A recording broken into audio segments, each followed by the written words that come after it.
Welcome to the Give Back Lab. I'm your host, Daniela DeGrandi. You've entered a space where bold voices, real stories, and unfiltered conversations come to life. Here in the lab, we're breaking bias, shifting thinking, and exploring the power of giving back through truth, vulnerability, and diverse perspectives. We celebrate diversity of thought and everything beautiful that makes us human.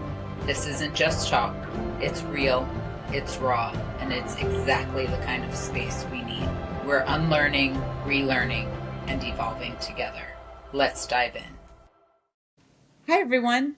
Thanks for joining us today at the Give Back Lab. Today we have with us Jenny Ward. She is a woman with a fantastic background in coaching and a story of life and her journey that has brought her to discuss the topic at hand today, which is about double binding of confidence in women and really what a woman's journey is.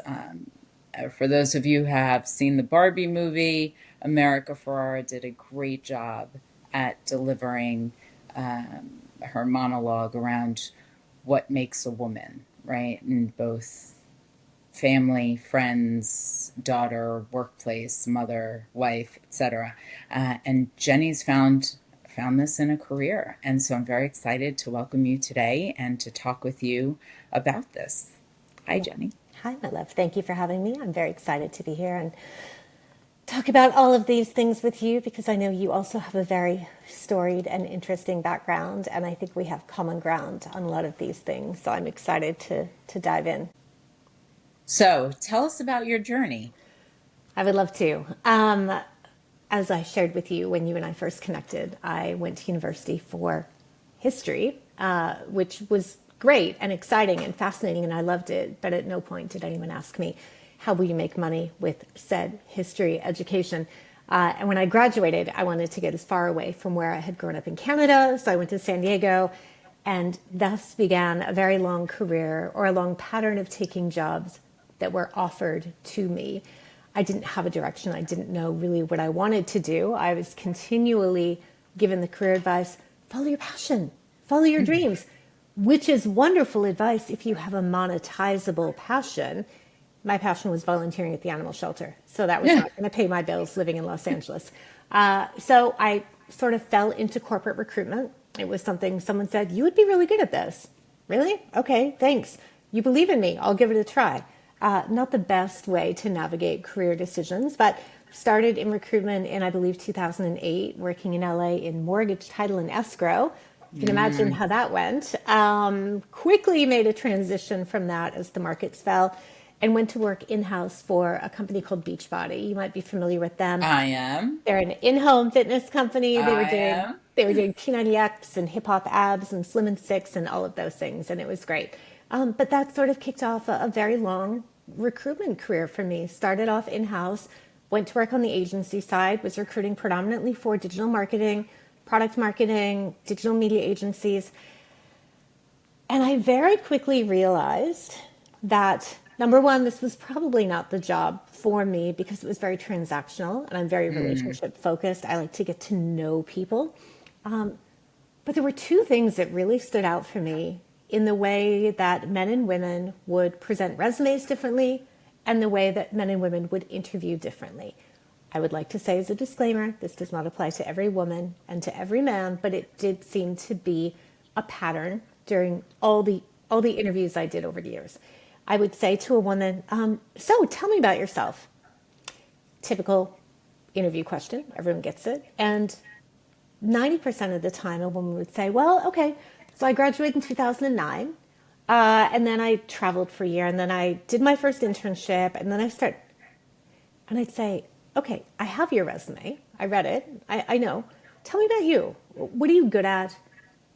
What have you accomplished? What has your contribution to your organization been? What do you want to do in your next role? And I can't tell you how many times women said, I don't want to brag. Well, okay, what? No, I would say, you're not bragging. I'm holding space for you here. Tell me all the cool stuff you've done. Also, I would read a woman's resume and she could be C-suite level. And I would see words like responsible for, assisted, coordinated, partnered. Girl, no, you are a chief legal officer. You spearheaded that. You Right. conceptualize that. Do we still need resumes? Are resumes outdated? I mean, that's a whole other topic. But for now, yes, we do. And your resume needs to speak to your wins. So as I was getting into my late 30s, I realized recruiting wasn't really fulfilling for me anymore. But I knew I wanted to take these two things that I loved and create my own thing, which really boiled down to how do I help women tell their professional story in an impactful way? And when I talk about your professional story, that could be your resume, it could be your LinkedIn, it could be your cover letter, it could be how you answer the question when you're stuck on the A train at rush hour in between stations somewhere horrifying, and you make small talk and say, "So what do you do?" Right. How do you answer that question? So that's how I got into this. 2020, I started my business. Questionable year to start a business, given that there was a global pandemic. But the upside was everybody was getting really comfortable with being on camera. Right. So, and we were all sitting at home wondering, what the hell are we doing with our lives? So it was a really good time for me to start Yeah. having these conversations with women. Yeah. No, super inspiring. And I completely relate to everything that you're saying, right? So, as young women, we are told to be quiet and calm and respectful and poise and all of those words that are very feminine in description, And right? grateful, Daniela, be Great. grateful. Oh, Be be very great. grateful. Just Be be very grateful. grateful. Yes. Yes. Be very grateful. Right. Um, and for years, I've seen it with myself and with others around me, right? If the whole, if you build it, they will come, right? If you do the hard work, it will be recognized. Yeah, Um, and that's not necessarily that the is not. case, No, right? If no. you don't put yourself out there, you will not be seen. But let's talk about that double binding a little bit, because when you put yourself out there and you are seen, it's arrogance. It's not confidence, right? It's polar opposite. So when you're working with your clients, how do you navigate that, right? How do you get them to flip the switch in their brain of everything that we are conditioned with from the time we are little girls, right? Going through and, don't lose your cool and remain calm and, just go make it successful. I can't tell you how many times in my career I was asked not to really question decisions, but just go make them successful. Absolutely. Knowing that I had hard data and trying to show that I had hard data, that this may not be the right thing to do for these reasons. But because the decision had already been made behind closed doors in a vacuum, I was meant to go make it successful, right? Don't talk back, essentially. Don't talk back. Why are you talking back to me? Don't talk back. So, how do you, how do we break free from this? And I don't know that we can, right? But how do we embrace it and work through it? It's a lot of things you just said are very interesting, and I'll share a story. I actually spoke with a client yesterday, and she is navigating some internal politics where the founder of the company has brought on someone that he used to work with, that he really advocates for. He is her peer on the team, but has sort of come in thinking he's the boss. And it has escalated so much that she had to take this to HR. And we were talking about it yesterday, how she was going to initiate this conversation. And her whole tone was apologetic. Look, I don't want to rock the boat. I don't want to make a fuss here, but how can I make things better with him so we can work better together? And I asked her to pause, and I said, this is not your problem to fix. You are not the problem. And what I find is in those situations, but in almost every interview situation as well, when women are going into an interview, they almost always feel like there's something they have to explain. Well, how am I going to explain that 6 months I didn't work? Or how am I going to explain why I took family leave? Or what are they going to think about the fact that I want to change industries? They're not going to. I remember a million years ago when Julie Roberts was in the earlier days of her fame, and a reporter said to her, "What is one thing you don't like about your body?" And she said, "Why would I answer that? Because then you're all just going to fixate on that." And I never forgot that, because in an interview, you get to be the version of yourself that you want to be. And if you come in saying, the first thing I want to do is just explain why I took this leave of absence because no, it is part of your story, but you get to own your story.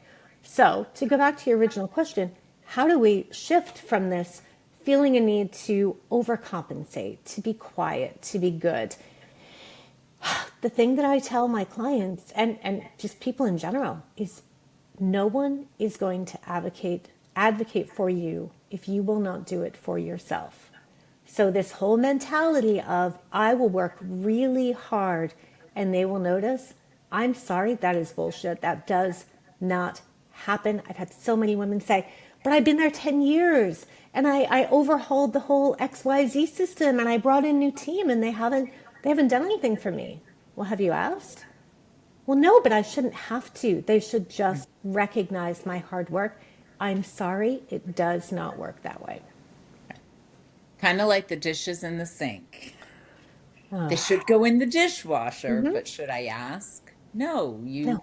we expect that as the children walk by or the husband or whomever walks by, they see the dishes need to be put in the dishwasher and they put them in. But I am sure that every woman can identify with that, right? I've often said to my teenagers, who I love dearly, why didn't you load the dishwasher? You didn't ask me to. I'm happy to do it. You just didn't ask me to. Did you ever see the movie with Vince Vaughn and Jennifer Aniston? Yes. Yes. And do you Yes, I know which remember one you're she was talking about. saying to him, just wash the dishes? And he was like, fine, I'll wash the dishes. And she Right. said, you know what? Never mind. And he Right. said, what? Now you don't want me to wash the dishes? She said, I want you to want to wash the dishes. And he said, why would I want to wash the dishes? Yeah. It's Yeah. that exact Yeah. mentality of Yeah. what you're talking about. So, Yeah. yes. That's the exact thing, right? I think that another thing as a woman is we want to be cared for, and for us being cared for means being looked after, and we trust that people that we love at home and people that we work for at work, that they care about us enough to care for us, right? Care and nurture, like a beautiful flower that you water and you care and you nurture, and it will bloom and be beautiful. But we don't get that in return. And we are, and I see this all of the time, living apologetically all of the time. I mean, that is just so wired, right? How have you been able to work with your clients to get them to pivot off of that? That is really, I mean, I realize it and I know, speaking from experience, and I live my life very unapologetically. I make sure that I do the right thing by my family, by my friends, by my coworkers, in business relationships. I am loyal. I am all in. If you need me, I am there. I need to go to bed with myself and wake up with myself every day, and I live life very unapologetically. I make decisions, and they're never taken lightly. They're always thought through, but I stand by those decisions. But I also do feel, and what you just said resonates with me greatly, the whole need to explain. I'm not apologizing, but I'm trying to explain to you for understanding. But what that comes off as is defensive, right? I'm defending my position. Right. Right. So let's talk about that a little bit, right? Because when you go in, your client who went into HR to have this conversation, that they were likely in a state of mind where I know that I'm not in the wrong here. Hmm. Here are all of the facts. But in order for me to explain them to you, I need to prove to you why I'm entitled Hmm. to feel this way. And in doing so, I'm defending myself and my feelings Right. or my perspective, Hmm. right? So how does she do that differently? So I was taking notes when she first told me the story, and I reflected back to her a lot of the language she had used. And I said, I know that this is emotional for you because she's an amazing human. She's been working professionally for 20 years. She's never had an issue like this. I know her well. This is the third time I've worked with her over probably 5 years. So I know that it's not a her problem. Right. But I reflected her language back to her, which was, you're making it sound like it's your problem to solve, and maybe you're a little bit to blame here. So why don't we examine that and try to take the emotion out of it? And taking the emotion out of it is not easy for us as women, but another observation that women often exhibit when they're speaking is they'll say, well, I feel this. I'm really passionate about this job, or I'm so excited. I call those just filler words. No one cares. It's fine to show enthusiasm for a job, but you can show it in other ways rather than using these fluffy words that men do not use in interviews. So I encouraged her, try to tell me the story again, but don't tell it to me from you, first of all, coming behind the eight ball. And second of all, let's take the emotion out and let's present it almost more like if you were a lawyer, just laying out the facts. It is much more effective. And we went through that a few times, and I recorded her and sent it back so she could listen to it, so she could really try to claim the situation, own the situation, without getting spun up about how it's making her feel. So instead of saying, I'm finding this very stressful, which was what she said initially, what I said to her was, what I'm hearing you say is this is preventing you from doing the good work that you're renowned for doing. And she went, Right. oh, yes, exactly. That lands much more significantly than I'm stressed. This is Right. hard for me. Sure, it is, but that is not the language that we're using with HR. It's not the language that we're using in an interview. It is factual, it is quantifiable, and it is without heavy emotion. Right.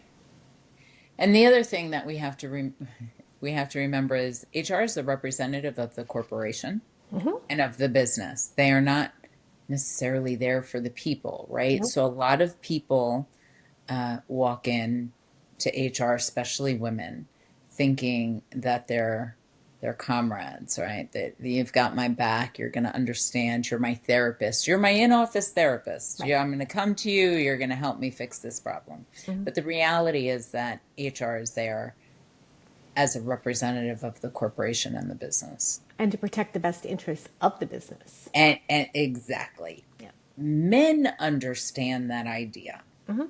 Women do not. Why do you think that is? I go back to what you said earlier, that there is a part of women that want to be cared for. We want to be seen, we want to be heard, we want to be valued, we want to feel like this company that we're giving our time and our sweat and our tears and our blood and our ideas to actually has an actual stake in our development and our well-being and our happiness. I don't think men tie their jobs to the company not caring about them. It would be different. A man would be pissed off he didn't get a raise. That to him would say the company doesn't value me. I didn't get the promotion, I'm not valued. Versus where I think when women are not getting that sort of, and again, not all women, but sort of that soft touch, that empathy, that compassion, we feel that the company is not invested in us in the same way.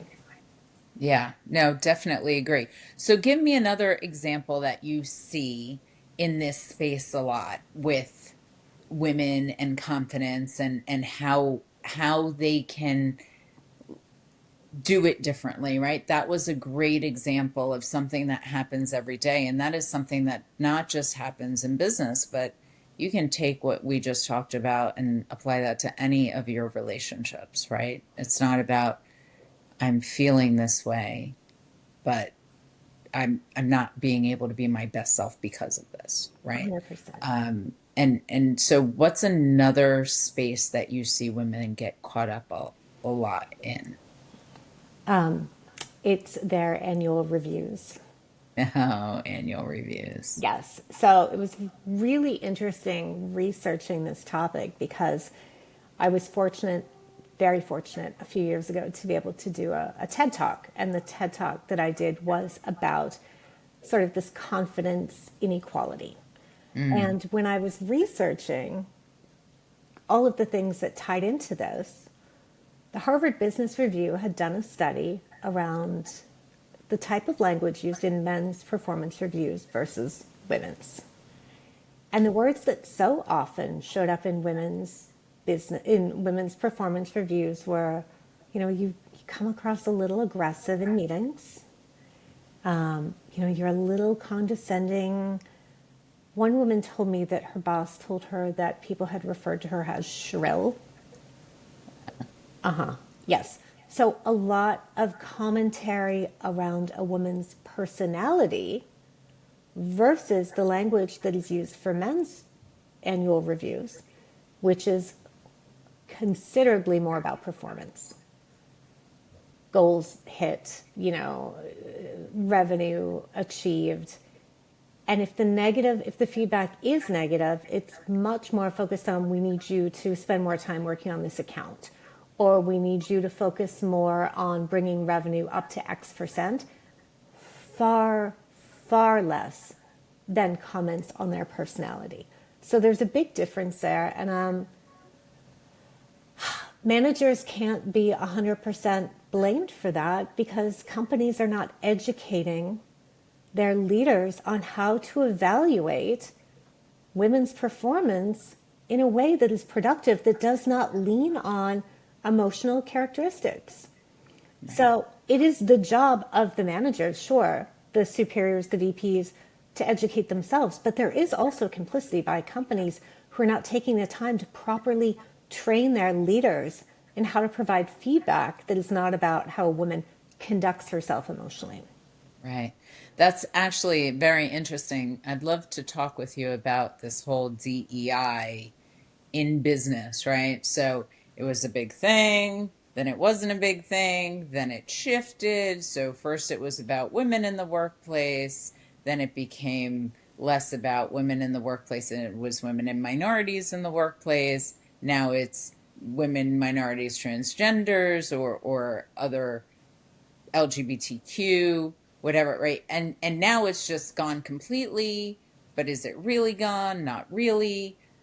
What it is such a long topic. We could probably talk about that for days and days.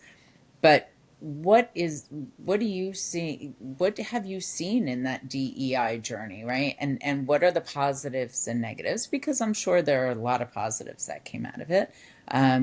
But how does that affect, right? Because they're, for the example you just gave, performance appraisals, right? DEI in the business, and maybe we're forcing more women into historically male kind of industries, manufacturing or construction or whatever, what have you, right?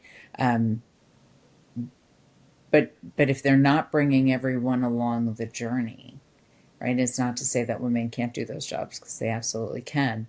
But if they're not, if you're not implementing a DEI program that is holistic, right? That covers everything and bring everybody along, I guess this is what happens. But what have you, through all of the research you did for the TED Talk and through your experiences, what are your thoughts on DEI and how it lives as a program? DEI has gotten such a bad rap in current times, and we won't make this political, but DEI has certainly undergone some significant changes over the past year. I think this association that DEI is woke is problematic, because if we take away the wording DEI and look at it as inclusivity, how do we rate our employees' performance equally, regardless of gender, regardless of sexual orientation, regardless of, what they wear to work?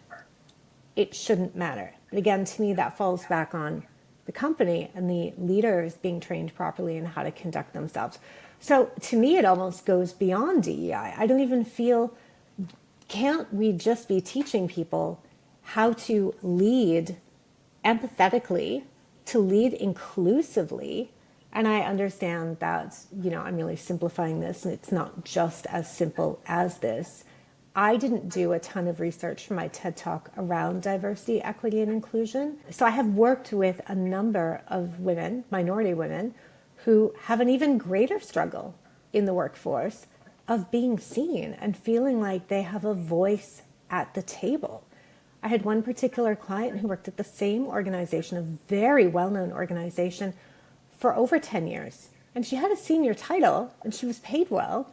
But when it came time to sit down in meetings, in boardrooms, and make executive decisions, she got a lot of, all right, well, let's come back to you. Does anybody else have any ideas? Or, you're a bit aggressive. You can share your ideas, but you don't have to be so forceful. And I will say, I see that far more with women, of minority women than, white women, for whatever Right. you want to call them. And helping those women. A lot of times, Daniela, it's about leaving that company. Yeah. It's just, Yeah. It's sort of like if you're in a bad relationship. You can go to therapy, you can get a mediator involved, whatever you need to do. But at the end of the day, sometimes you just need to walk away. And she walked away, and she landed just a sick, ridiculous job where she's getting paid way more, and she has a voice at the table. But what was interesting is she went off of the experience she had at that company, and she knew the questions to ask in the interview. Yeah. She wanted to understand, what is your makeup here? How many women are in executive leadership positions? How many women of color are in executive leadership positions? Right. Can I meet with these women? Can I talk to them about their experience with the organization? And she was able to do that. And she interviewed with a lot of companies. And there were some companies that just didn't have any women in leadership, or did not have women of color or minority women in leadership. And she didn't want to work for those organizations. Right. Right. And I love that, because she took a negative experience and she learned to help her grow. Right. That's why any bad boss that I've had in the past has made me just a better human and a better manager. Any bad relationship, any bad engagement, I always take it as growth. It's super important, right? Absolutely. To just not take it, sometimes it's very difficult to not take it personally and feel like, but really and I tell my kids this all the time: learn from other people's mistakes, because you don't need to make the mistake if other people's have done it. Number one. Number two, model, model, model. Find the people with characteristics that you love and model those characteristics. You don't have to model the whole human. Find the people with characteristics you hate and really understand why you dislike those characteristics, and make sure you aren't doing them. Absolutely. Right? And make sure that you don't put yourself in a position where you're having to deal with that. Just so learn and grow. That's how we grow as humans, right? Absolutely. So I love that. And, I love that she wasn't afraid to make the move, because I think that a lot of times too, what happens is, you get put into a position and you get taken for granted because they're never going to leave. They're not going to leave. 100%. They'll just take it on, right? This person left this job. Instead of replacing them, we're going to dole out the work across these people. They'll just keep taking on more work. They'll smile through it. I mean, it happens all the time, and it's a sad truth. It is, and I think a lot of it is tied to this metric of likability. Yeah. So Oh, yes, there's yes. not a real listen, we all want to work with and work for good humans, right? People who are respectful, people who come in to get the job done, but that you can go to lunch with and enjoy their company or happy hour or whatever. But I do believe that there is much more pressure on women to be likable in the workforce because how often are female leaders referred to as, God, she's such a bitch. She's Yeah, so unreasonable. Is she off her meds? Does she have her period? Is she depressed? Like yeah, all of these things where men, yeah, he's a hard ass. He's a hard ass, but he knows what he's doing. yeah. The emotional factor is just not there as much for the men. And I think what happens is when women fall into this likability trap where they want to be liked, they start to almost lose their shine as a leader. And it's finding that very particular balance, because I do think women are expected to walk this fine between being confident, but don't be too confident, back to the Right. Barbie monologue, be likable, but also be professional. It's a moving target that I feel is oftentimes nearly impossible to slow down long enough to really understand what's happening. No, I was going to say, so sometimes it really is about finding the organization that's the right fit for you versus trying to fix what might be broken. And that was going to be my question, right? So do we try to correct or do we hop into a different ship, right?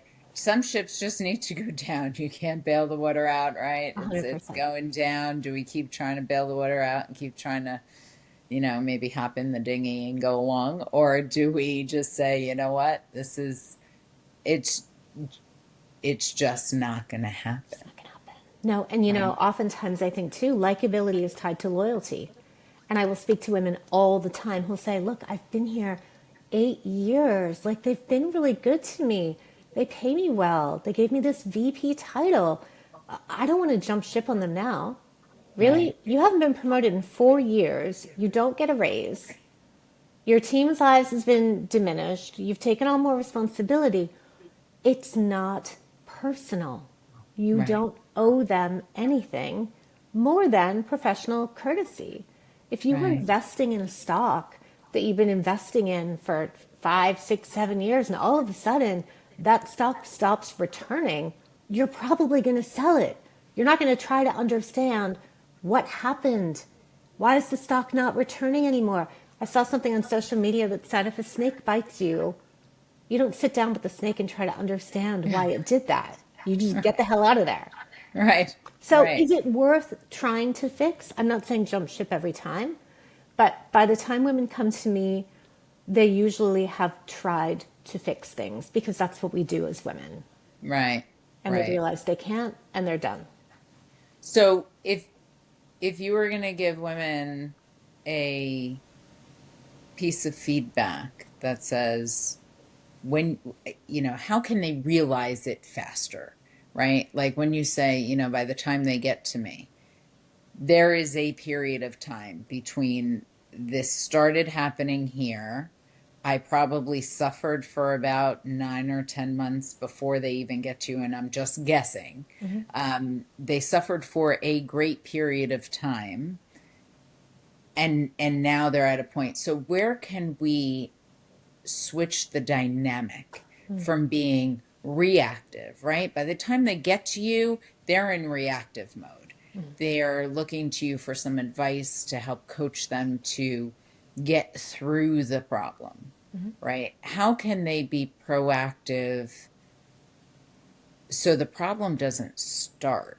Where do you, so there's that little tidbit on Instagram or TikTok or somewhere that I saw a couple of years ago that I found hysterical, that I tell my children now all the time when they go out to their parties. Don't add to the population, don't subtract from the population. If you find yourself in jail, establish dominance quickly. Love it. Love it. Do it all the time, right? Yeah. Like, go have a good time, be smart. But that establish dominance quickly part, it that's kind of where it's at, right? It's not about establishing dominance, but it's about claiming your space, Absolutely. right? I don't need to be better than you. You are better than me in certain ways, and I am better than you in certain ways, and that's just the way life is. And that is why teams work well together, right? When you create teams of people that honor and celebrate diversity of thought, that's where you get growth, right? That's where you get success. That's where you get a team that is in lockstep, right? That is what you want. You don't want teams of people that are exactly the same and think the same, because you will grow, you will be successful, maybe, if you have a good product, good whatever. But if you have diversity of thought in your space, you are exponentially better. You are growing by leaps and bounds, things you didn't imagine, because that diversity of thought is bringing together all of those different ideas and thinking outside the box, right?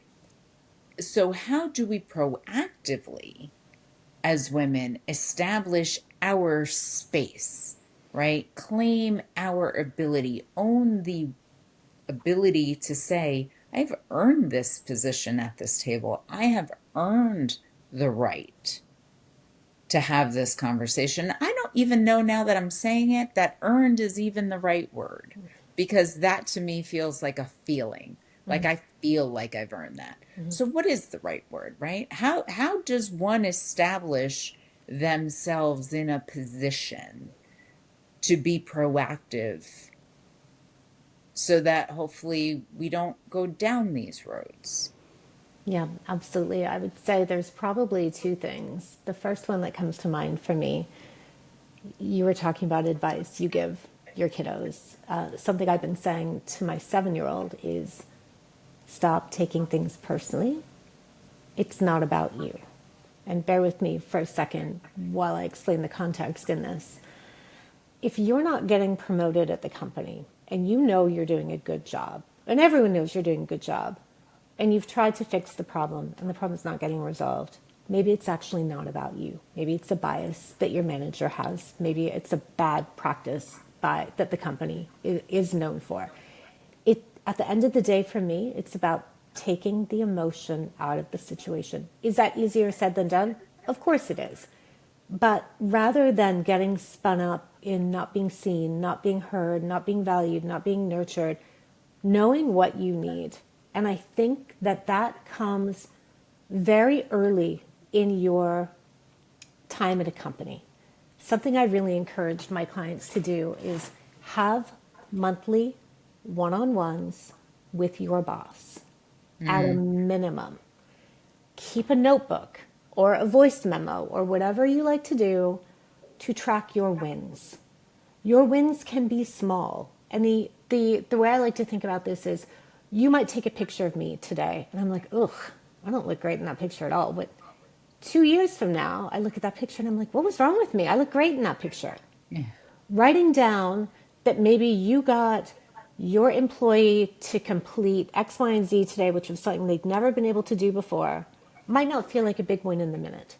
But if you are tracking these wins along the way, so that when you sit down with your boss for your one-on-ones, you are able to say, let me give you an update on what's been happening with my team. A lot of times people go into one-on-ones and just expect feedback, and they don't take it as an opportunity to say, here's what I've been working on. Here's what I've accomplished. Where would you like me to shift my focus, if anywhere? You want to make sure you have your manager's buy-in so that you are seen and you are on the same page. Because then when it comes to performance reviews, negotiating a raise, negotiating compensation, negotiating a title, you've got the data. Right. And you've already sort of created your place at the table from day one. But if you allow those boundaries to be crossed in the beginning, you don't make the most of that time. You don't come prepared. You don't state your wins, what you've contributed. You're going to get swept under the rug a little bit. And this is how it all comes back to the fine line between being an advocate for yourself or being arrogant.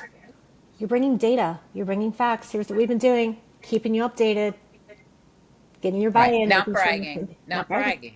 No, and I don't even like the word bragging. Thing. Yeah. That's the other thing, right? Oh, if I'm going to go into my boss once a month and tell them everything that I've accomplished, that's me bragging, right? And so I think that the important distinction that you made is that it's not bragging, it's stating of facts, of accomplishments and deliverables, right? These things I've delivered. And so I think, just much like the resume, it's changing the narrative in the delivery of that messaging.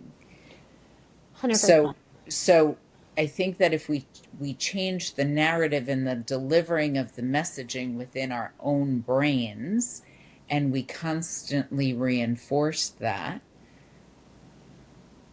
will help us be more comfortable. It will normalize. I think that that's what we have to do. We have to normalize. So can you give us some examples of terms that are that double binding, right? It's this, but you should say this.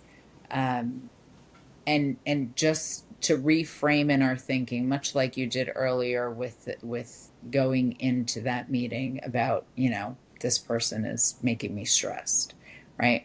Let's not think about it making us feel stressed, but let's think about the fact is it's affecting my job performance, right? And that is the fact. So what are a couple other examples in that vein that we can help around, but that are more positive, right? I'm not stressed. I'm delivering these things. I got this person to finally do something that they've been procrastinating on for 3 weeks or whatever. And now I'm going in to talk with my boss and they say, hey, Daniela, how you doing? Oh, I'm doing great. So what's been going on? Well, John Smith finally did that thing. And, I got the team to do X, Y, Z, whatever. How do I deliver that information confidently, but not to be accused of bragging? I will just say, first and foremost, I hate the word bragging. And I hate it. And I remember there was a time a couple years ago where people were talking about humble bragging, which to me was just worse. Like, when someone says to me, I don't want to brag, I say, what does bragging mean to you? And how would you explain to me the difference between bragging and self-promotion? And they usually can't tell me what the difference is, because they're not going into a meeting to talk about things they haven't done. They're not going into a meeting to talk about things that are completely overinflated. So I usually will challenge women to just stop using that word. It's a bullshit word to make us feel bad about self-promotion, first and foremost. And that plays into us feeling like we're coming from behind the 8 ball, or we owe this thing, or we have an explanation, or we don't really want to take up too much space because other people might not like it. That's an entire headspace that we get into that I think, if possible, should just be pushed to the side. We're not bragging. It is your job to be able to speak about your wins and your accomplishments. And rather than saying, hey, let's spend the first part of the meeting talking about all the things I've done, how about I'd like to start off the meeting with a few highlights of things that have transpired for myself and my team since our last meeting. Here they are. Call it the highlight reel. Call it whatever you want, right?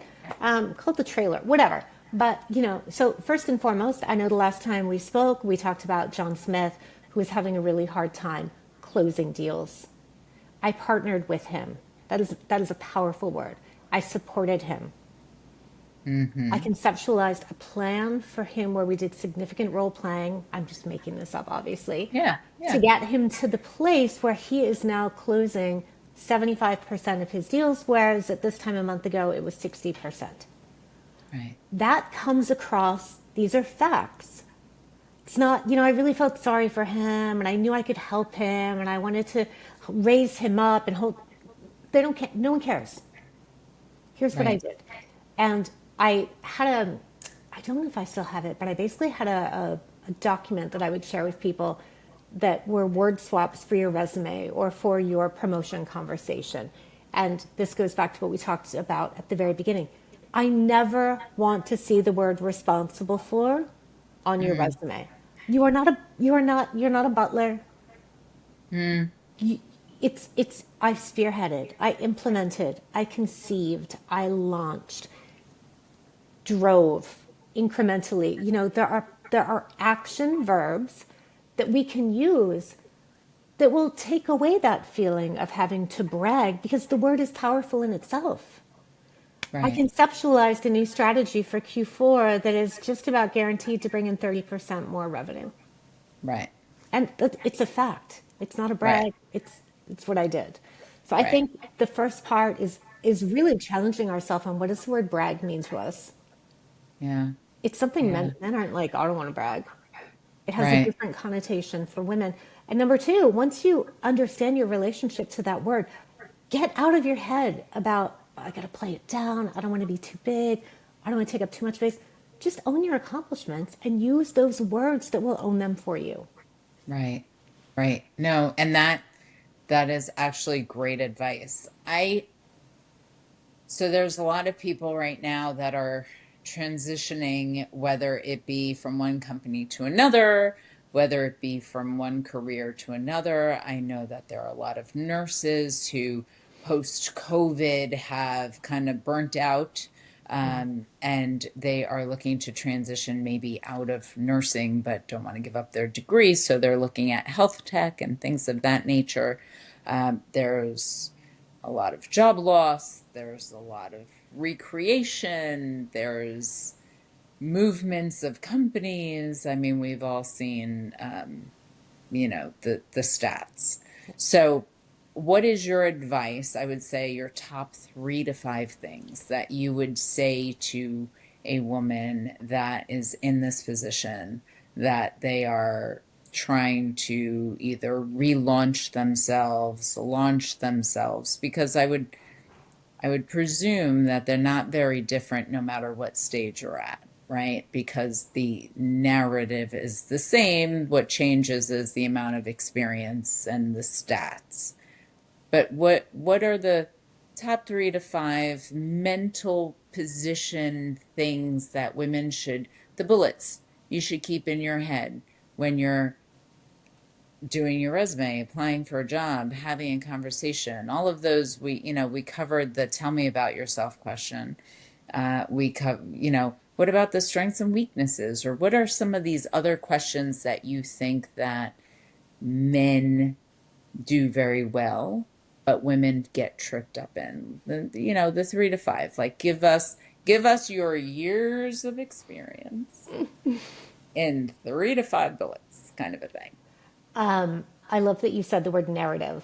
And something I constantly ask people is to be very aware of your own narrative. What are you telling Yes. yourself about yourself? Right. If you're applying for a job and you're thinking, oh gosh, well, I only meet 8 out of the 10 requirements, I shouldn't apply. Stop it.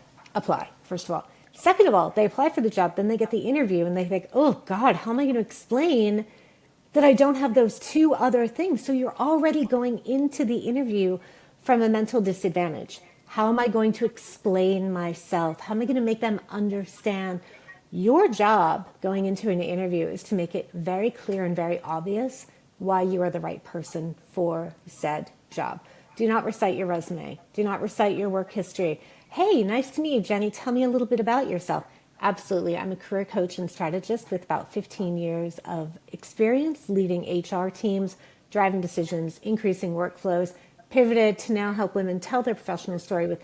So the reason I'm sharing that is when someone says, tell me about yourself. You need to have what you call yourself. It can't just be, well, I'm in sales. Well, I'm in HR, I'm in coaching. It really diminishes what you're saying about yourself. So the narrative is super important. Before a job interview, go through that job posting and highlight the things you know you can confidently speak to.